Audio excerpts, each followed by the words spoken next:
কুনতুম খায়রা উম্মাতিন উখরিজাত লিন-নাসি তা'মুরুনা বিল মা'রুফি ওয়া তানহাউনা 'আনিল মুনকার। এই উম্মতে মুহাম্মাদী এত শ্রেষ্ঠ কেন জানো? এই উম্মতে মুহাম্মাদী এত উত্তম উম্মত কেন জানো? কারণ তাদের একটা বৈশিষ্ট্য আছে, তারা হলো মানুষকে সৎ কাজে আদেশ করে, অসৎ কাজে নিষেধ করে। সুবহানাল্লাহ। এই উম্মত এত মর্যাদাশীল হওয়ার একটাই কারণ, সেটা হলো মানুষকে সৎ কাজে তারা আদেশ করে, অসৎ কাজে মানুষকে নিষেধ করে। বলুন সুবহানাল্লাহ।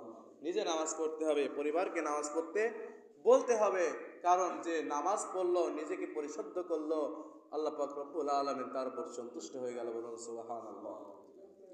রব্বুল আলামিন বলেন, قد أفلح من تزكى وذكر اسم ربه فصلى। নিশ্চয় সেই ব্যক্তি সফলতা লাভ করেছে যে পবিত্রতা অর্জন করেছে।